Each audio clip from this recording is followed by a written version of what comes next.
So hello students, I welcome you to this class. So up till now, you people came to know that how Krishna was devastated after his wife's death. Okay, because in spite of his best efforts, ಅವನು ಭಾಳ ಚೆನ್ನಾಗಿ ಒಂದು efforts ಮಾಡಿ ಅವಳನ್ನು ಉಳಿಸ್ಕೋಬೇಕಂತ ಎಲ್ಲ ರೀತಿಯಿಂದ ಪ್ರಯತ್ನ ಮಾಡಿದ್ರೂ ಕೂಡ ಅವನ ಪ್ರೀತಿಯ ಹೆಂಡತಿ ಅವನನ್ನು ಬಿಟ್ಟು ಹೋಗ್ತಾಳೆ. ಮುಂದೆ ಅವನಿಗೆ ಆಗುವಂಥ ಯಾತನೆ ಹೆಂಗಿತ್ತು? ಓಕೆ, ಅವನು ಯಾವ ರೀತಿ ತನ್ನ ಒಂದು ಚಿಕ್ಕ ಹೆಣ್ಣು ಮಗುವನ್ನು ಯಾವ ರೀತಿ ತಾನೇ ಯಾರ ಮೇಲೂ ಅವಲಂಬಿತನಾಗದೆ, ಯಾರ ಮೇಲೂ ಡಿಪೆಂಡ್ ಆಗದೆ ಅವನೇ ಅವಳನ್ನು ನೋಡ್ಕೋತಾನೆ. ಓಕೆ, ಹೇಗೆ ಅವನು ತನ್ನ ಒಂದು ಮನೋಬಲವನ್ನು ಮತ್ತು ಮನೋಸ್ಥೈರ್ಯವನ್ನು ಹೇಗೆ ಹೆಚ್ಚಿಸ್ಕೋತಾನೆ ಅನ್ನೋದನ್ನು ಇಲ್ಲಿ ಅದು ಡಿಫಿಕಲ್ಟ್ ಆದರೂ ಕೂಡ ಅನ್ನೋದನ್ನು ನಾವು ನೋಡಬೇಕು. ಹೇಗೆ ನೋಡ್ತೀರಿ? Please follow in the text book. So let us discuss the chapter 4. The day had acquired a peculiar blankness and emptiness. The only relief was my child, spick and span and fresh, and mocking by her very carriage the world of elders. ನೋಡ್ರಿ, ಏನ ಒಂದು scene ಏನದ ನೋಡ್ರಿ. The days had acquired a peculiar blankness. ಇಲ್ಲಿ ಏನಾಗ್ಯದ, ಕೃಷ್ಣನ ಜೀವನ ಹೆಂಗಾಗ್ಬಿಟ್ಟದಪ್ಪ ಅಂತಂದ್ರೆ ವಿಚಿತ್ರವಾಗಿ blank. It is his life has become blank and empty. ಖಾಲಿ ಆಗಿದೆ ಜೀವನ ಅಂತ. ಯಾಕಂದ್ರೆ ಅವನ ಒಂದು ನೆಚ್ಚಿನ ಹೆಂಡತಿ, ಪ್ರೀತಿಯ ಹೆಂಡತಿ ಅವನ ಜೊತೆ ಈಗ ಇಲ್ಲ. She is dead. ಅವಳು ಮತ್ತೆ ಈ ವಾಪಸ್ ಈ ಲೋಕಕ್ಕೆ ಮತ್ತೆ ಮರಳಿ ಬರಲಾರ್ದಂಥ ಒಂದು ಜಾಗಕ್ಕೆ ಅವಳು ಹೋಗಿದ್ದಾಳೆ. The only relief was my child. ಅವನಿಗೇನಾದರೂ ಒಂದು ಸ್ವಲ್ಪ ರಿಲೀಫ್ ಇತ್ತಪ್ಪ, ಏನೋ ಸಮಾಧಾನ ಇತ್ತಪ್ಪ ಅಂತಂದ್ರೆ ಅವನ ಹೆಣ್ಣು ಮಗಳು. Speak and span and fresh. ಯಾವತ್ತು ಅವಳು ಹೇಗಿರ್ತಾಳೆ, ಭಾಳ ಫ್ರೆಶ್ ಆಗಿ, ಭಾಳ ನಲಿವಿನಿಂದ, ಭಾಳ ಖುಷಿಯಿಂದ ಇದ್ದಂಥ ಹೆಣ್ಣುಮಗಳನ್ನು ನೋಡಿ ಅವನು ಸಮಾಧಾನ ಪಡ್ಕೋತಾನೆ. And mocking by very courage the world of elders. I dared not contemplate where I should have been but for her. ಇವಳು ಇರಲಿಲ್ಲಪ್ಪ ಅಂತಂದ್ರೆ ನಾನು ಎಲ್ಲಿರ್ತಿದ್ದೋ ಏನೋ, ನನ್ನ ಜೀವನ ಏನಾಗ್ತಿತ್ತು ಅನ್ನೋದನ್ನು ಕೃಷ್ಣ ವಿಚಾರ ಮಾಡ್ತಿತ್ತು. So much so that I refused to allow her to be taken away by her grandparents and decided to keep her with me. It was a wonder to them how I was going to look after the girl, but our nature adapts itself to circumstances with wonderful speed. ಅಂದರೆ ಕೃಷ್ಣ ಏನು ಮಾಡಿರ್ತಾನಪ್ಪ ಅಂತಂದ್ರೆ ತನ್ನ ಆ ಹುಡುಗಿಯ ಅಂದ್ರೆ ಅವನ ಮಗಳ grand parents ಅಂದರೆ ಇವರ ತಂದೆ ತಾಯಿ ಹತ್ರ ಇವನು ಕಳಿಸ್ತಾ ಇರಲಿಲ್ಲ. ನಾನೇ ನೋಡ್ಕೋತೀನಿ, ನಾನು ಇವರ ಅಜ್ಜ ಅಜ್ಜಿ ಹತ್ರ ನಾನು ಇವಳನ್ನು ಕಳಿಸೋದಿಲ್ಲ, ನಾನೇ ನನ್ನ ಮಗಳನ್ನು ನೋಡ್ಕೋತೀನಿ ಅಂಥೇಳಿ ಡಿಸೈಡ್ ಮಾಡಿರ್ತಾನೆ. Then in 3 or 4 months I could give her a bath with expert hands, braid her hair passably, and wash and look after her clothes and keep correct count of her jackets and skirts. ನೋಡ್ರಿ, ಇನ್ನು 2-3 ತಿಂಗಳೊಳಗೆ ಕೃಷ್ಣ ಅವಳನ್ನು ಭಾಳ ಚೆನ್ನಾಗಿ ಆ ಮಗುವಿಗೆ ಸ್ನಾನ ಮಾಡಿಸೋದನ್ನು ಕಲ್ತಿದ್ದ. Okay, ಅವಳ ತಲೆ ಬಾಚೋದನ್ನು ಕಲ್ತಿದ್ದ. ಅವಳನ್ನು ಎಲ್ಲ ರೀತಿಯಿಂದನೂ ಸ್ವಚ್ಛವಾಗಿ ಶುಭ್ರವಾಗಿ ಇಡೋದನ್ನು ಕಲ್ತಿದ್ದ. ಅವಳ ಬಟ್ಟೆ ಎಷ್ಟದವು ಅದನ್ನೆಲ್ಲ ಅವನು ಲೆಕ್ಕ ಹಾಕಿ ಇಡುವಂಥ ಒಂದು ಕೆಪಾಸಿಟಿ ಅವನಿಗೆ ಬಂದಿತ್ತು. I slipped into my double role with great expertness. Slipped into my double role ಅಂದ್ರೇನು? ಏನು ಡಬಲ್ ರೋಲ್? ತಂದೆನೂ ಅವನೇ ಆದ, ತಾಯಿನೂ ಅವನೇ ಆದ. It kept me very much alive to play both father and mother to her at the same time. My one aim in life now was to see that she did not feel the absence of her mother. ಇವನ ಜೀವನದಲ್ಲಿ ಒಂದೇ ಒಂದು ಗುರಿ ಏನಪ್ಪ ಅಂತಂದ್ರೆ, ಈಗ ಆ ಒಂದು ಚಿಕ್ಕ ಮಗುವಿಗೆ, ಇವನ ಒಂದು ಚಿಕ್ಕ ಮಗಳಿಗೆ ಯಾವುದೇ ರೀತಿಯೊಂದು ತಾಯಿಯ ಕೊರತೆ ಇರಬಾರದು ಅನ್ನೋದು ಇವನ ಒಂದು ಬಲವಾದ ಒಂದು ಇಚ್ಛೆ ಆಗಿತ್ತು. To this end I concentrated my whole being from morning till night. This kept me busy. I had to keep her cheerful and keep myself cheerful to lest she should feel unhappy. ನೋಡ್ರಿ, ಹಗಲು ರಾತ್ರಿ ಅವಳಿಗೋಸ್ಕರ ಇವನು ತಾನು ಖುಷಿಯಾಗಿ, okay, ಅವನು ಕೂಡ ಏನೇ ಕೆಲಸ ಮಾಡಿದ್ರು ಭಾಳ ಲವಲವಿಕೆಯಿಂದ ಮಾಡಬೇಕಾಗ್ತಿತ್ತು. ಯಾಕಪ್ಪ ಅಂದರೆ ಇವನೇನಾದರೂ ನೋವಿನಿಂದ ಬಳಲ್ತಿದ್ರೆ ಆ ಮಗುವಿನ ಮೇಲೆ ವ್ಯತಿರಿಕ್ತ ಪರಿಣಾಮ ಬೀಳ್ಬೋದು ಅನ್ನೋದು ಅವನಿಗೆ ಗೊತ್ತಾಗಿತ್ತು. ಅವಳು ಕೂಡ ಅನ್ಹ್ಯಾಪಿ ಆಗಿರ್ಬೋದು ಅನ್ನೋದು ಗೊತ್ತಾಗಿತ್ತು. ಹೀಗೆ ಅವಳನ್ನು ಹೇಗಾದರೂ ಮಾಡಿ ತನ್ನ ಮಗಳಿಗೋಸ್ಕರ ಅವನು ಜೀವಿಸಲೇಬೇಕು ಅಂತ ಹೇಳಿ ಒಂದು ಬಲವಾದ ಇಚ್ಛೆ ಅವನಲ್ಲಿತ್ತು. Then my mother could come and stay with me only for a couple of weeks occasionally, and whenever she was here I could well imagine what it meant to my father who could not get on for a day without her help. ನೋಡ್ರಿ, ಇಲ್ಲಿ ಯಾವಾಗಾದರೂ ಕೃಷ್ಣನ ತಾಯಿ ಅವ್ರ ಜೊತೆ ಬಂದಾಗ 1-2 ವಾರ ಇರ್ಬೋದು. ಆದರೆ ಇದ್ದಾಗ ಕೃಷ್ಣನಿಗೆ ಏನು ಅನಿಸುತ್ತು, ಕೃಷ್ಣ ಏನು ವಿಚಾರ ಮಾಡ್ತಿದ್ದಪ್ಪ ಅಂತಂದ್ರೆ, ನನ್ನ ತಾಯಿ ಆದರೂ ನನ್ನ ಹತ್ರ ಇಲ್ಲಿ ಬಂದು, ಆದರೆ ನನ್ನ ತಂದೆಯ ಪರಿಸ್ಥಿತಿಯಲ್ಲಿ ಏನಾಗಿರ್ಬೋದು, ಬಿಕಾಸ್ ಅವ್ರ ತಂದೆ ಈಗ ಭಾಳ ಓಲ್ಡ್ ಆಗಿರ್ತಾರೆ. ಓಕೆ, ಓಲ್ಡ್ ಆಗಿದ್ದಾಗ ಸರಿಯಾಗಿ ಏನೂ ಕೆಲಸ ಮಾಡೋಕ್ಕಾಗ್ತಾ ಇರಲಿಲ್ಲ, ಬರ್ಬರ್ತಾ ಮನುಷ್ಯ ಹೆಲ್ಪ್ಲೆಸ್ ಆಗಿದ್ದ. ಓಕೆ, ಅಥವಾ ಸರಿಯಾಗಿ ಯಾವುದನ್ನು ಸರಿಯಾಗಿ ಕೆಲಸ ಮಾಡುವಂಥ ಸ್ಥಿತಿಯಲ್ಲಿ ಅವ್ರು ಇರಲಿಲ್ಲ. ಹೀಗಾಗಿ ಅವ್ರು ನೋಡ್ಕೊಳ್ಳೋಕೆ ಯಾರಾದರೂ ಬೇಕಲ್ಲಪ್ಪ, ನನ್ನ ತಾಯಿ ನನ್ನ ಜೊತೆ ಎಷ್ಟು ದಿವಸ ಇರ್ಬೋದು ಅಂಥೇಳಿ ಇವನೇ ಲೆಕ್ಕ ಹಾಕ್ತಿದ್ದ. Then of late he had become utterly helpless, nearly starved and could not look after himself even for an hour if she was away.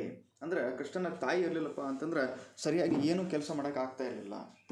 Okay, utterly helpless ಆಗ್ತಿದ್ದ. ದೆನ್ ನಿಯರ್ಲಿ ಸ್ಟಾರ್ವ್ಡ್ ಅಂದರೆ ಕೃಷ್ಣನ ತಂದೆ ಇರಲಿಲ್ಲಪ್ಪ ಅಂದರೆ ಕೃಷ್ಣನ ತಾಯಿ ಇರಲಿಲ್ಲಪ್ಪ ಅಂತಂದ್ರೆ ಅವರ ತಂದೆ ಸರಿಯಾಗಿ ಊಟ ಕೂಡ ಮಾಡ್ತಾ ಇರಲಿಲ್ಲ. Then when she came and stayed with me for a week or two at a time, it took months to bring him and his health under control again.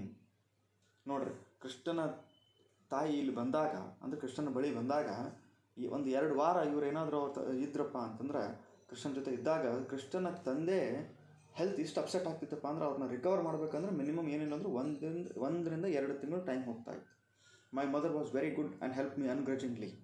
ಇಲ್ಲಿ ಕೃಷ್ಣನ ತಾಯಿ ಭಾಳ ವಿತೌಟ್ ಎನಿ ಕಂಪ್ಲೇಂಟ್ಸ್ ಅವರ ಕೃಷ್ಣನಿಗೆ ಎಲ್ಲ ರೀತಿಯಿಂದ ಸಹಾಯ ಮಾಡ್ತಾ ಇದ್ದಾರೆ. But I could not accept her service indefinitely. God has given me some novel situations in life. I shall live it out alone, face the problems alone, and never drag in another to do the job for me. ಆದರೆ ಕೃಷ್ಣನಿಗೆ ಏನಿತ್ತಪ್ಪ ಅಂತಂದ್ರೆ ನಾನು ಯಾಕೆ ಇನ್ನೊಬ್ಬರಿಗೆ ಸುಮ್ಮನೆ ತೊಂದರೆ ಕೊಡಬೇಕು? ಯಾಕಂದರೆ ದೇವರು ನನಗೆ ಇಂಥ ಒಂದು ಪರಿಸ್ಥಿತಿ ಕೊಟ್ಟಿದ್ದಾನೆ, ಇಂಥ ಒಂದು ಸಿಚುವೇಶನ್ ನನಗೆ ಕೊಟ್ಟಿದ್ದಾನೆ, ಇದನ್ನು ನಾನೇ ಎದುರಿಸ್ಬೇಕಲ್ಲ, ಇನ್ನೊಬ್ಬರಿಗೆ ಯಾಕೆ ನನ್ನ ಒಂದು ಪರಿಸ್ಥಿತಿಯಿಂದ ಅವ್ರಿಗೆ ತೊಂದರೆ ಆಗಬೇಕು ಅಂಥೇಳಿ ಕೃಷ್ಣನ ಒಂದು ಬಲವಾದ ಒಂದು ನಂಬಿಕೆ ಆಗಿತ್ತು. I found a peculiar satisfaction in making this resolve and next time when my mother had to live, I did not remonstrate with her as I used to do. So ಇದನ್ನೆಲ್ಲ ಸರಿಯಾಗಿ ಅರ್ಥ ಮಾಡ್ಕೊಂಡು ಕೃಷ್ಣ ಯಾವಾಗಾದರೂ ಇವ್ರ ತಾಯಿ ಬಂದಾಗ ಮೊದಲೆಲ್ಲ ಇರುವಮ್ಮ ಸ್ವಲ್ಪ ದಿವಸ ಅಂಥೇಳಿ ಏನು ರಿಕ್ವೆಸ್ಟ್ ಮಾಡ್ಕೊತಿದ್ದ ಅಥವಾ ಪ್ರೊಟೆಸ್ಟ್ ಮಾಡ್ತಿದ್ದಲ್ಲ ಹೋಗ್ತಿರ್ಬೇಕಾದಾಗ ಈಗ ಮಾಡ್ತಾ ಇರಲಿಲ್ಲ. ಹೋಗಿ ಬರಲಿ ಬಿಡು, ನನ್ನ ತಂದೆಗೂ ಕೂಡ ಸಮಾಧಾನ ಆಗಿರಲಿ ಅಥವಾ ನನ್ನ ತಂದೆಗೂ ಸರಿಯಾಗಿ ಅಲ್ಲಿ ಇರೋಕ್ಕೆ ಆಗಲಿ ಅನ್ನೋ ಒಂದು ಉದ್ದೇಶದಿಂದ ಇವನು ಸುಮ್ಮನೆ ಇರ್ತಿದ್ದ. ಅದ್ರ ಜೊತೆ ತನಗೆ ಬಂದಂಥ ಈ ಪರಿಸ್ಥಿತಿಯನ್ನು ತಾನೇ ಎದುರಿಸಬೇಕು ಅನ್ನೋದು ಕೃಷ್ಣ ಬಲವಾಗಿ ಒಂದು ಡಿಸಿಷನ್ನ ತಗೊಂಡಿದ್ದ. ದೆನ್ ಈಗ ಅವ್ರ ತಾಯಿ ಏನು ಮಾಡ್ತಾಳೆ,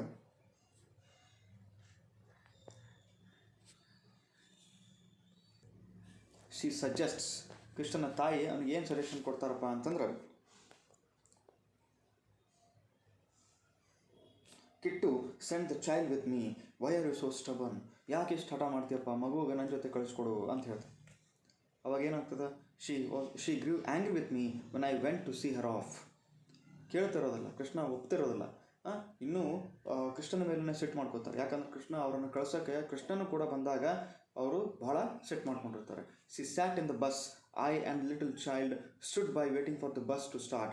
I made it a point to take the child wherever I went except the college. Okay, so Krishna bus ಸ್ಟ್ಯಾಂಡಿಗೆ ಹೋಗಿರ್ತಾನೆ ಅವ್ರ ತಾಯಿಯನ್ನು ಕಳಿಸೋದಕ್ಕೆ.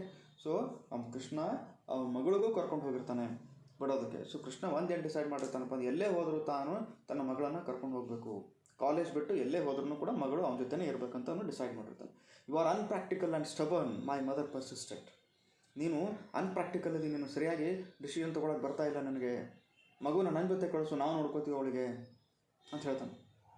You are unpractical and stubborn, ಭಾಳ ಹಠ ಮಾಡ್ತೀನಿ ಕೃಷ್ಣ ನೀನು, ಇದು ಅಲ್ಲ, ನೀನು ಈ ಥರ ಮಾಡೋದಲ್ಲ ಅಂಥೇಳಿ ಅವ್ರ ತಾಯಿ ಎಷ್ಟು ಹೇಳಿದ್ರು ಕೃಷ್ಣ ಒಪ್ತಿರೋದಲ್ಲ. How are you going to look after her as if it for a big feat, I replied with bravado. ಏನು ಪ್ರಶ್ನೆ ಕೇಳ್ತಾನೆ, ಹೌ are you going to look after ಹರ್, ಹೇಗೆ ನೋಡ್ಕೋತೀಯಪ್ಪ ನೀನು ಅಂತ ಅವರು ತಾಯಿ ಸ್ವಲ್ಪ ಹಠ ಮಾಡಿ ಕೇಳಿದಾಗ ಕೃಷ್ಣ ಏನಂತಾನೆ, as if it for a big feat, ಇದೇನು ದೊಡ್ಡ ಕೆಲಸ, ನಾನು ನೋಡ್ಕೋಬೋದು. God intends to learn me these things and do them efficiently, I can't shirk it. ದೇವರಿಗಿದ್ದದ್ದು ಇಚ್ಛೆ ಇದೆ, ಇದು ಎಲ್ಲ ದೇವ್ರ ಇಚ್ಛೆ, ಇದನ್ನು ನಾನು ಹೇಗಾದರೂ ಮಾಡಿ ನಡ್ಸ್ಕೊಂಡು ಹೋಗ್ತೀನಿ, ನಾನು ನೋಡ್ಕೋತೀನಿ, ಈ ಬಂದಂಥ ಜವಾಬ್ದಾರಿನ ಈ ಜವಾಬ್ದಾರಿನ ನಾನೇ ಪಾಲಿಸ್ತೀನಿ ಅಂತ ಕೃಷ್ಣ ಹಠ ಮಾಡ್ತಿರ್ತಾನೆ. Tears gathered in my mother's eyes that I should be destined to see these scenes in our life. I have never known such things in our family. ಏನಪ್ಪ ಇಂಥ ಕಷ್ಟ ಬಂತಲ್ಲ, ನಾನು ಜೀವಂತಿರುವಾಗ ಇಂಥ ಒಂದು ಪರಿಸ್ಥಿತಿಯನ್ನು, ನಿನ್ನ ಪರಿಸ್ಥಿತಿಯನ್ನು ನಾನು ನೋಡಬೇಕಾದಂಥ ಸಿಚುವೇಶನ್ ಬಂತಲ್ಲ, ಇಷ್ಟು ಕೆಟ್ಟದಾಗಿ ನಾನು ಇಂಥ ಸಿಚುವೇಶನ್ಸ್ ಬರ್ತಾವೆ ನಮ್ಮ ಲೈಫಲ್ಲಿ ಮತ್ತು ನಮ್ಮ ಫ್ಯಾಮಿಲಿಯಲ್ಲಿ ಅಂತ ನಾನು ಅಂದ್ಕೊಂಡಿರಲಿಲ್ಲ ಅಂತ ಹೇಳ್ತಾರೆ. I let her quietly have her cry. So ಅಳ್ತಾ ಇದ್ದಾಗ ಕೃಷ್ಣ ಅವರನ್ನು ಸ್ಟಾಪ್ ಮಾಡೋದಿಲ್ಲ. ಓಕೆ, ಅಷ್ಟು ನೋವಾಗಿರ್ತದೆ ಅವ್ರಿಗೆ, ಹಳ್ಳಿ ಬಿಡು ಅಂತ ಬಿಟ್ಟಿರ್ಬೋದು mostly. I was use to such situations and treated them with business like indifference. Condolences, words of courage, lamentations, or assurances were all the same. I had become a sort of professional receptacle of condolence and sympathy, and I had received them in such quantity these months that they had ceased to move me or mean anything. Death and its associates, after the initial shock, produced callousness. Krishna ಏನಾಗಿತ್ತಪ್ಪ ಅಂತಂದ್ರೆ, ಎಲ್ಲರೂ ಬರೋದು, ಅವನಿಗೆ ಸಮಾಧಾನ ಮಾಡೋದು, ಧೈರ್ಯ ಹೇಳೋದು, ಇದೆಲ್ಲ ನ್ಯಾಚುರಲ್ ಆಗಿಬಿಟ್ಟಿತ್ತು. ಸತ್ತ ಮೇಲೆ ಇಲ್ಲಿ ಜನ ಈ ಥರ ನಮಗೆ ಧೈರ್ಯ ತುಂಬೋದು, ಈ ಥರ ಮಾಡ್ತಾರಲ್ಲಪ್ಪ, ಏನಿದು ಅಂಥೇಳಿ ಅವನಿಗೆ ಅದೆಲ್ಲ ಕೇಳಿ ಕೇಳಿ ಕೇಳಿ ಹಂಗಿತ್ತಪ್ಪ ಅಂದ್ರೆ ಮನಸ್ಸು ಬಿರುಸಾಗ್ಬಿಟ್ಟಿತ್ತು, ಅವನಿಗೆ ಹೃದಯ ಒಂದು ಕಲ್ಲಾಗ್ಬಿಟ್ಟಿತ್ತು. ಅಂದರೆ ಅವನಲ್ಲಿ ಏನೋ ಒಂಥರ ಆ ಒಂದು ಸ್ಟ್ರಾಂಗ್ ಫೀಲಿಂಗ್ಸ್ ಅವನಲ್ಲಿ ಬಂದುಬಿಟ್ಟಿತ್ತು. ಯಾರು ಏನೇ ಹೇಳಿದ್ರು ಕೂಡ ಈಗ ಅವನಿಗೆ ಅಷ್ಟು ಇಫೆಕ್ಟ್ ಆಗ್ತಾ ಇರಲಿಲ್ಲ, ಯಾಕಂದರೆ ಸತ್ಯವನ್ನು ಅವನು ಕಂಡಿದ್ದ. ಸಾವು ಅಂದರೆ ಒಂದು ಸತ್ಯ, ಸತ್ತವರು ಎಂದೂ ವಾಪಸ್ ಬರೋದಕ್ಕೆ ಸಾಧ್ಯವಿಲ್ಲ. ಏನೇ ಆದರೂ ನಾವೇ ಮುಂದೆ ನಿಂತು ನಾವು ಮಾಡಬೇಕಾದಂಥ ಕೆಲಸವನ್ನು ನಾವು ಮಾಡಬೇಕು ಅಂಥೇಳಿ ಬಲವಾಗಿ ನಂಬಿದ್ದು. Then my mother averted her face in order that the child might not observe the tears in her eyes. So ಮಗುವಿಗೆ ತನ್ನ ಕಣ್ಣೀರು ಕಾಣಬಾರ್ದು ಅಂತೇಳಿ ಸ್ವಲ್ಪ ಮುಖ ಇವ್ರು ಏನು ಮಾಡ್ತಾರೆ, ಸ್ವಲ್ಪ ಸರಿಸ್ಕೊತಾರೆ. ಶಿ ಮೂವ್ಸ್ ಅಂತ avert, she averts actually she averts her face. ಮಗುವಿಗೆ ಕಾಣದೆ ಅವಳ ಕಣ್ಣೀರು ಕಾಣಬಾರ್ದು ಹಾಗೆ ಅವ್ರು ಕೇರ್ ತೊಗೊತಾರೆ. Then the child asked, when will you be back mother? She controlled her voice and gave some vague reply. ಏನು ಕೇಳ್ತಾರೆ, ಮಗು ಏನು ಕೇಳ್ತದೆ, ಮತ್ತೆ ಯಾವಾಗ ಬರ್ತೀಯ ಅಜ್ಜಿ ನೀನು ಅಂತ ಕೇಳ್ತಾರೆ. Then I didn't want the child to have any illusions about things and be misled. Living without illusions seemed to be the greatest task for me in life now. So ಕೃಷ್ಣನಿಗೆ ಸುಮ್ಮನೆ ಆ ಮಗುವಿಗೆ ಏನಾದರೂ ಒಂದು ಹೇಳಿ ಸಮಾಧಾನ ಮಾಡೋದು ಇಷ್ಟ ಇಲ್ಲಲ್ಲ. ಅದಕ್ಕೆ ಕೃಷ್ಣ ಏನು ಹೇಳ್ತಾನೆ, so I explained, she can't come again for a long time, child. She has to look after grandfather.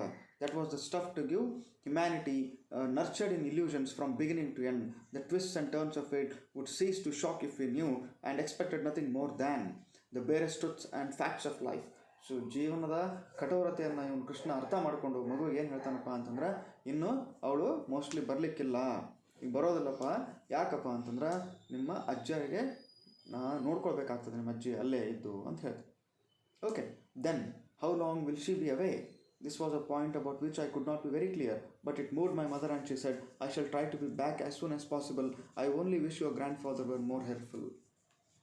ಮತ್ತು ಹಾಗಿದ್ರೆ ಎಷ್ಟು ದಿವಸ ನೀನು ಅಲ್ಲೇ ಇರ್ಬೋದು ಅಂತ ಮಗು ಮತ್ತೆ ಕೇಳ್ತದೆ. ಅವಾಗ ಅವ್ರ ತಾಯಿ ಏನು ಹೇಳ್ತಾರೆ, ನಾನು ಆದಷ್ಟು ಬೇಗ ಬರೋಕ್ಕೆ ಟ್ರೈ ಮಾಡ್ತೀನಿ, ನಿಮ್ಮ ಅಜ್ಜ ಆರಾಮಿದ್ರಪ್ಪ ಅಂದ್ರೆ ಭಾಳ ಒಳ್ಳೆ ಕೆಲಸ ಆಗ್ತಿತ್ತು, ಒಳ್ಳೇದಾಗ್ತಿತ್ತು, ನಾನು ಮತ್ತೆ ಬರ್ಬೋದಾಗಿತ್ತು ಅಂತ ಅವರು ಒಂದು ಅಭಿಪ್ರಾಯ ಪಡ್ತಾರೆ. Then the bus conductor blew his whistle. The driver sat on his seat.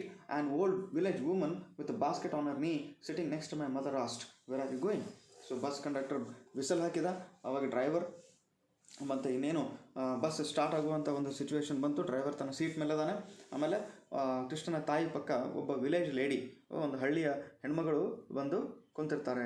ಅವ್ರೇನು ಮಾಡ್ತಾರೆ, ಎಲ್ಲಿ ಹೋಗ್ತಾ ಇದ್ದೀರಮ್ಮ ನೀವು ಅಂಥೇಳಿ ಕೃಷ್ಣನ ತಾಯಿ ಕೇಳ್ತಾರೆ. ಅವಾಗ ಏನು ಹೇಳ್ತಾರೆ, Kamalapuram, underline this word, okay, Kamalapuram, my son is employed here, there you see him with his child.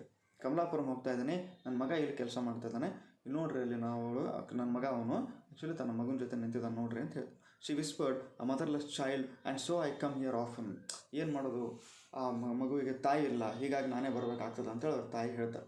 At which the village woman clapped her hands and wailed, oh the poor child, oh the poor child, ಪಾಪ ಹಿಂಗಾಗಬಾರ್ದಾಗಿತ್ತು, ಆ ಮಗು ನೋಡ್ರಿ ಇಷ್ಟು ಕೆಟ್ಟಾಯ್ತಲ್ಲ ಪರಿಸ್ಥಿತಿ ಅಂತೇಳಿ ಅವರು ಕೂಡ ಭಾಳ ವ್ಯಥೆ ಪಡ್ತಾಳೆ. She insisted upon having the child lifted up and shown to her. She touch the child's cheeks and cracked her fingers on her temple as an antidote for evil eye. So ಆ ಮಗುವಿನ ನಂಗೆ ಸ್ವಲ್ಪ ತೋರಿಸಿ ನನ್ನ ಹತ್ರ ಕರ್ಕೊಂಡು ಬರ್ರಿ ಅಂತ ಹೇಳ್ತಾನೆ. ಸೊ ಎತ್ತು ಆ ಮಗುವಿನ ಹಿಡ್ಕೊಂಡಾಗ ಅವಳೊಂದು ಸ್ವಲ್ಪ ಗಲ್ಲವನ್ನು ಟಚ್ ಮಾಡಿ ಅವಳೇನು ಮಾಡ್ತಾಳೆ, ಪ್ರೀತಿ ವ್ಯಕ್ತಪಡಿಸ್ತಾಳೆ. ದೆನ್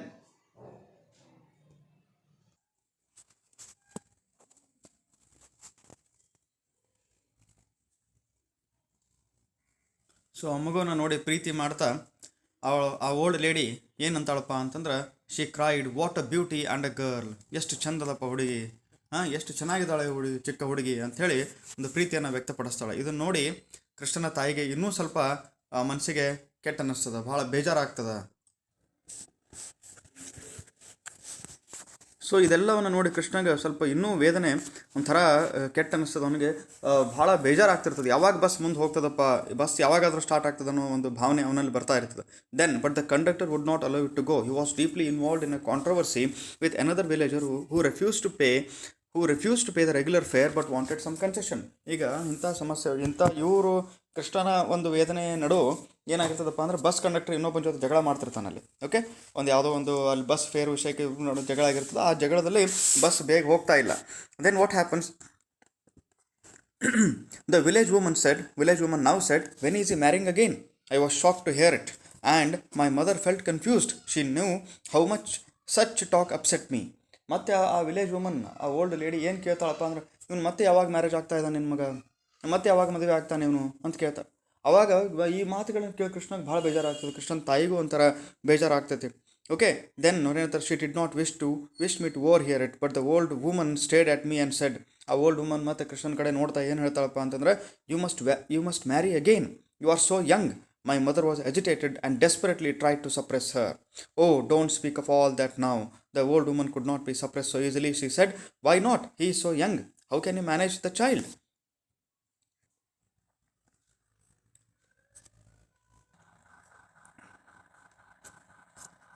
ಸೊ ಆ ಓಲ್ಡ್ ವುಮನ್ಗೆ ಒಂದು ಬಲವಾದ ಏನು ಅವಳ ಅಭಿಪ್ರಾಯ ಏನಿರ್ತದಪ್ಪ ಅಂತಂದ್ರೆ, ಯಾಕೆ ಮಾತಾಡಬಾರ್ದು, ಏನು ಇನ್ನೂ ಯಂಗಿದ್ದಾನೆ, okay, Krishna is so young. Okay, how can he manage the child, how can he look after the child. Okay, ಇನ್ನೂ ವಯಸ್ಸದಲ್ಲ, ಇನ್ನೂ ಮ್ಯಾರೇಜ್ ಆಗ್ಬೋದಲ್ಲ, ಆ ಮಗುವಿನಗೋಸ್ಕರ ಆದರೂ, ಆ ಮಗು ಆ ಮಗುವಿನ ಮ್ಯಾನೇಜ್ಮೆಂಟ್ಗೋಸ್ಕರ ಆದರೂ, ಅವಳನ್ನು ಪ್ರೀತಿಯಿಂದ ನೋಡ್ಕೊಳ್ಳೋದಕ್ಕಾದರೂ ಏನು ಮಾಡ್ತಾರೆ, ಇನ್ನೊಂದು ಮ್ಯಾರೇಜ್ ಆಗ್ಬೋದಲ್ಲ ಇವನು ಅಂಥೇಳಿ ಅವಳೊಂದು ಸಜೆಷನ್ ಕೊಡ್ತಾಳೆ. Then that is what I also say, my mother remarked indiscreetly. ಅವ್ರ ತಾಯಿ ಕೂಡ ಮೆತ್ತಗೆ ಹೇಳ್ತಾರೆ, ನಾನು ಅದನ್ನೇ ಹೇಳ್ತಾ ಇದ್ದೀನಿ. ಅವಾಗ ಓಲ್ಡ್ ವುಮನ್ ಏನು ಹೇಳ್ತಾನೆ ನೋಡ್ರಿ, men R spoiled if they are without a wife at home. ಮನೆಯಲ್ಲಿ ಹೆಣ್ಮಕ್ಳು ಇರಲಿಲ್ಲ ಅಥವಾ ಮನೆಯಲ್ಲಿ ಏನು ಹೆಂಡತಿ ಇರಲಿಲ್ಲಪ್ಪ ಅಂತಂದ್ರೆ ಗಂಡಸರು ಕೆಟ್ಟು ಹೋಗ್ತಾರೆ. ಓಕೆ, ಗಂಡಸರು ದಾರಿ ತಪ್ತಾರೆ ಅಂಥೇಳಿ ಅವಳು ಒಂದು ಮಾತನ್ನು ಹೇಳ್ತಾಳೆ. Added the old woman, I looked desperately at the conductor who showed no signs of relenting. I said, conductor isn't it time to start. ಇವನು ಇದೆಲ್ಲ ಕೇಳಿಸ್ಕೊಳಕ್ಕಾಗಲ್ಲ. ಕಂಡಕ್ಟರ್ ಕೇಳ್ತಾನೆ, ಏನು ಕೇಳ್ತಾನೆ, ಕಂಡಕ್ಟರ್ ಹೋಗ್ತಿರೋ ಇಲ್ಲೋ, ಹೋಗೋ ಟೈಮ್ ಆಗಲ್ಲ ಇನ್ನೂ ಅಂತ ಕೇಳ್ತಾನೆ. Yes sir, look at this man, he wants 4 ಅನರ್ಸ್ 4 ಅಂತೇಳಿ, ನೋಡಿ ಸರ್, ನಂದೇನು ತಪ್ಪಿಲ್ಲ, ಇವನೇ ಅಂತ ಹೇಳಿದ್ರೆ ಏನೋ ಒಂದು ಮಾತು ಹೇಳ್ತಾ ಇರ್ತಾನೆ. ಅಷ್ಟೊತ್ತಿಗೆ ಏನಾಗ್ತದೆ, the old woman as saying, this paragraph is very important. ಏನು ಹೇಳ್ತಾಳೆ ನೋಡ್ರಿ, a man must marry within 15 days of losing his wife. ನೋಡ್ರಿ, ಒಬ್ಬ ಮನುಷ್ಯ ತನ್ನ ಹೆಂಡತಿಯನ್ನು ಕಳ್ಕೊಂಡು 15 ದಿವಸ ಒಳಗಾಗಿನೇ ಇನ್ನೊಂದು ಮದುವೆ ಆಗಬೇಕು, ಅದರ್ವೈಸ್ ವಿಲ್ ಬಿ ರೂಯಿನ್. ಇಲ್ಲಪ್ಪ ಅಂದ್ರೆ ಅವನು ಹಾಳಾಗಿ ಹೋಗ್ತಾನೆ. I was the 4th wife to my husband and always married within 3 weeks. ನೋಡ್ರಿ, ನಾನು ನನ್ನ ಗಂಡನಿಗೆ 4ನೇ ಹೆಂಡತಿ. ಅವನು ಪ್ರತಿ 3ನೇ ವಾರದೊಳಗೆ, ಅಂದರೆ ಏನು 3 ವಾರಗಳ ಒಳಗೇ ಅವನು ಮದುವೆ ಆಗ್ತಿದ್ದ ಅಂಥೇಳಿ ಇದೊಂದು ಮಾತು ಹೇಳ್ತಾ ಇದ್ದಾರೆ. All the 14 children are happy. ಎಲ್ಲ 14 ಮಕ್ಕಳು ಭಾಳ ಆರಾಮಾಗಿದ್ದಾರೆ. What is wrong, she asked in an argumentative man. The bus roared and started and jerked forward. ಅಷ್ಟೊತ್ತಿಗೆ ಬಸ್ ಸ್ಟಾರ್ಟ್ ಆಯಿತು, ಬಸ್ ಹೋಯಿತು. My daughter sat in my arms watching the whole scene spellbound as the bus moved. My mother said, don't fail to give her an oil anointment and bath every Friday. ಅಷ್ಟು bus ಹೋಗ್ತಾ ಇರಬೇಕಾದಾಗೂ ಏನು ಹೇಳ್ತಾಳೆ ಅವ್ರ ಅಜ್ಜಿ, ಅಂದರೆ ಕೃಷ್ಣನ ತಾಯಿ, ಕೃಷ್ಣನಿಗೆ ಏನು ಹೇಳ್ತಾಳಪ್ಪ ಅಂತಂದ್ರೆ, ಮಗುವಿಗೆ ಪ್ರತಿ ಶುಕ್ರವಾರ ಎಣ್ಣೆ ಹಚ್ಚಿ ಸ್ನಾನ ಮಾಡಿಸೋದನ್ನು ಮರಿಬೇಡ, otherwise she will lose all Har hair. ಇಲ್ಲಪ್ಪ ಅಂತಂದ್ರೆ ಅವಳು ತನ್ನ ಎಲ್ಲ ಕೂದಲುಗಳನ್ನು ಕಳ್ಕೊಬೇಕಾಗ್ತದೆ. ನೋಡು, ಕೂದಲೆಲ್ಲಾರ್ದಂಗೆ ಆಗ್ತದೆ, ಅವಳನ್ನು ಸರಿಯಾಗಿ ನೋಡ್ಕೊ ಅಂಥೇಳಿ ಕೊನೆಗೆ ಹೋಗ್ತಾ ಇರುವಾಗಲೂ ಪ್ರೀತಿಯಿಂದ ಆ ಮಾತನ್ನು ಹೇಳಿ ಹೋಗ್ತಾಳೆ. ದೆನ್ ಕೃಷ್ಣನ ಪರಿಸ್ಥಿತಿ ಏನಾಗಿರ್ತದೆ, ಕೃಷ್ಣ ಈಸ್ ಟೋಟಲಿ ರೆಸ್ಟ್ಲೆಸ್. ಅವನಿಗೆ ಏನೋ ಒಂಥರ ಬೇಜಾರು, ನೋವು, ವೇದನೆ. ಓಕೆ, ಸೊ ಆ ರೂಮ್ ಕಡೆ ನೋಡಿದಾಗ ಆ ರೂಮ್ ಬಾಗಿಲು ಮುಚ್ಚಿರ್ತದೆ. ಓಕೆ, ಆ ರೂಮಲ್ಲಿ ಇನ್ನೂ ಸುಶೀಲ ಅದಾಳೇನೋ ಅನ್ನೋ ಥರ ಭಾವನೆ ಬರ್ತಿರ್ಬೋದು. ಆಮೇಲೆ ಆ ರೂಮಲ್ಲಿ ಯಾರೂ ಇರೋದಿಲ್ಲ, ಅದನ್ನು ವಾರಕ್ಕೊಂದ್ಸಲ ಅದನ್ನು ಓಪನ್ ಮಾಡೋದು, ಸ್ವಚ್ಛ ಮಾಡೋದು, ಮತ್ತೆ ಕ್ಲೋಸ್ ಮಾಡೋದು. ಈ ಥರನೇ ಇದು ಒಂದು ಡೈಲಿ ರೂಟೀನ್ ಹೀಗೆ ಇತ್ತು. ಓಕೆ, ಆ್ಯಂಡ್ ದೆನ್ ಆ ಮಗುವ್ರ ಜೊತೆ ಇವನು ಭಾಳಷ್ಟು ತನ್ನ ಟೈಮ್ ಸ್ಪೆಂಡ್ ಮಾಡ್ತಾ ಇರ್ತಾನೆ, ಭಾಳಷ್ಟು ಟೈಮನ್ನು ಮಗು ಜೊತೆ ಸ್ಪೆಂಡ್ ಮಾಡ್ತಾ ಇರ್ತಾನೆ. ಆಮೇಲೆ ಆ ಮಗು ಕೂಡ ಭಾಳ, ಯಾಕೆ ಈ ಡೋರನ್ನು ಹಾಕಿದ್ದಾರೆ ಇವರು, ಇನ್ನೂ ಕ್ಲೋಸ್ ಅದಲ್ಲ, ಎಲ್ಲದಾಳ ನಮ್ಮಮ್ಮ ಅಂಥೇಳಿ ಅವಳಿಗೆ ಒಳಗಡೆ ಅದೊಂದು ಡೌಟ್. ಓಕೆ, ದೆನ್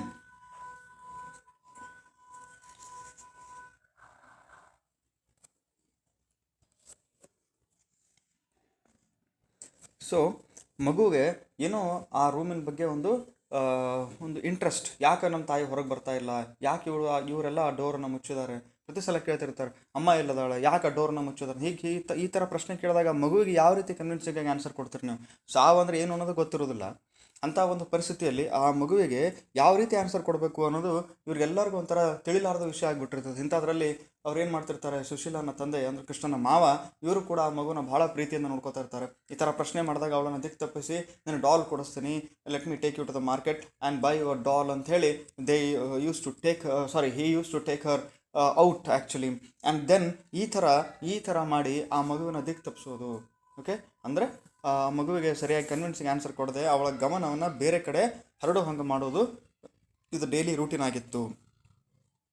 ಸೊ ಆ ಮಗು ಯಾವುದಾದ್ರೂ ಪುಸ್ತಕ ತಂದುಕೊಟ್ಟು ಈ ಸ್ಟೋರಿ ಓದಿ ಹೇಳು ಅಂತ ಹೇಳಿದಾಗ ಕೃಷ್ಣ ತಾನೇ ಒಂದು ಡೆವಲಪ್ ಮಾಡಿದಂಥ ಒಂದು ಸ್ಟೋರಿನ, ಒಂದು ಕ್ರಿಯೇಟ್ ಮಾಡಿದಂಥ ಸ್ಟೋರಿನ ಅವಳಿಗೆ ಕನ್ವಿನ್ಸ್ ಆಗೋ ಥರ ಹೇಳೋದು. ಈ ಥರ ಮಾಡ್ತಾ ಮಗುವಿನ ಮನಸ್ಸನ್ನು ಅವನೇನು ಮಾಡ್ತಿದ್ದ, ಭಾಳ ಖುಷಿಯಾಗಿ ಇಡೋದಕ್ಕೆ ಟ್ರೈ ಮಾಡ್ತಿದ್ದ Krishna. Okay, and then in page number 148, ನೀವು ಪೇಜ್ ನಂಬರ್ 148 ನೋಡ್ರಿ.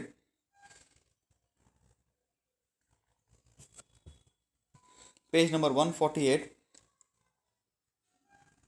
So here you can see, towards the evening she came up once again and asked, the door is still closed, father. Is she bathing still? ಅಂದರೆ ಇನ್ನೂ ತನಾದ್ರೂ door close ಇಟ್ಟಿದ್ರಲ್ಲ ನೀವು, ಇನ್ನೂ ತನಾದ್ರೂ ಸ್ನಾನ ಮಾಡ್ತಾ ಇದ್ದಾಳ ಅಮ್ಮ ಅಂತ ಕೇಳ್ತು. If the door is open she may catch a cold. Don't you have to go to her? No. Is she all alone? There is a nurse who looks after her. What is a nurse? A person who tends sick people. ನೋಡ್ರಿ, ಈ ಥರ ಪ್ರಶ್ನೆ ಮಾಡ್ತಾಳೆ. Nurse ಅಂದರೆ ಯಾರು? ಯಾವ ಬಾಗಿಲು open ಮಾಡಿದ್ರೆ ಏನಾಗ್ತದೆ? ಈ ಥರ ಒಂದು ಚಿಕ್ಕ ಮಗು ಏನು ಕೇಳಿದಂಥ ಪ್ರಶ್ನೆಗೆ ಕೃಷ್ಣ ಆನ್ಸರ್ ಕೊಡ್ತಾ ಹೋಗ್ತಾ ಇದ್ದಾನೆ. Then 4 days later she stole into my room one evening and whispered with hardly suppressed glee, Father, say what I have done. ಒಂದು ದಿವಸ ಕೃಷ್ಣ ಸುಮ್ಮನೆ ಸಾಯಂಕಾಲ ತನ್ನ ರೂಮಲ್ಲಿ ಕುಂತಾಗ ಆ ಮಗು ಒಳಗಡೆ ಬಂದು, ಪಪ್ಪ ನಾನು ಇವತ್ತು ಏನು ಮಾಡಿದ್ದೀನಿ ಗೊತ್ತಾ ನನಗೆ ಅಂತ ಕೇಳ್ತಾನೆ. ಫಾದರ್ ಕೇಳ್ತಾಳೆ. ಅವಾಗ ಏನಾಗ್ತದೆ, ವಾಟ್ ಇಸ್ ಇಟ್, ಏನು ಮಾಡಿದಿ ಅಂತ ಕೇಳಿದಾಗ, there was no one there and it wasn't locked, so I pushed the door open and went in. ಅಲ್ಲಿ ಯಾರೂ ಇರಲಿಲ್ಲ, ಅದು ಲಾಕು ಮಾಡಿರಲಿಲ್ಲ ಆ ಡೋರನ್ನು. ಸೊ ಆ ಡೋರನ್ನು ನಾನು ಓಪನ್ ಮಾಡಿ ಒಳಗಡೆ ಹೋದೆ ಅಂತ ಹೇಳಿ. Mother is not there. She shook with suppressed glee at the thought of our own escapade. ಅವ್ರು ನಕ್ಕೋತ ಹೇಳ್ತಾಳೆ, ಮಮ್ಮಿ ಒಳಗಡೆ ಇಲ್ಲ, ನಾನು ಅವಳನ್ನು ನೋಡಿದೆ, ಹುಡುಕಾಡಿದೆ, ಈ ಸಿಗಲಿಲ್ಲ ಅಂತ ಕೇಳಿ. ಅವಾಗ god give me a sensible answer for this child I prayed. ಮತ್ತು ದೇವರಲ್ಲಿ ಏನು ಕೇಳ್ತಾನೆ, ಏನಂತ ಉತ್ತರ ಕೊಡ್ಲಪ್ಪ ದೇವರೇ ಇವಳಿಗೆ, ನಾನು ಏನಾದರೂ ಒಂದು ಬಲವಾದ ಒಂದು ಇವಳು ಕನ್ವಿನ್ಸಿಂಗ್ ಆಗುವಂಥ ಒಂದು ಉತ್ತರ ಕೊಡು ನನಗೆ ಅಂತ ಹೇಳ್ತಾನೆ. Then I said casually and added, the nurse must have taken her away to the hospital. Okay, ಆ ನರ್ಸ್ ಅವಳನ್ನು ಹಾಸ್ಪಿಟಲ್ಗೆ ಕರ್ಕೊಂಡು ಹೋಗಿರ್ಬೋದು. When will she be back, ಯಾವಾಗ ಮತ್ತೆ ವಾಪಸ್ ಬರ್ತಾಳೆ ಅಮ್ಮ ಅಂತ ಕೇಳಿ. As soon as she is all right again, ಅವಳು ಹುಷಾರಾದ್ಮೇಲೆ ಬರ್ತಾಳೆ. ಸೊ ಈ ಥರ ಕ್ವಶನ್ಸನ್ನು ಅವಾಯ್ಡ್ ಮಾಡ್ತಾ ಆ ಮಗುವಿಗೆ ಭಾಳ ಖುಷಿಯಿಂದ ಏನಾದರೂ ಆನ್ಸರ್ ಕೊಡ್ತಾ ಅವಳನ್ನು ಭಾಳ ಖುಷಿಯಿಂದ ನೋಡ್ಕೊಳ್ಳೋದನ್ನು ಕೃಷ್ಣ ಮಾಡ್ತಾ ಇದ್ದ. ದೆನ್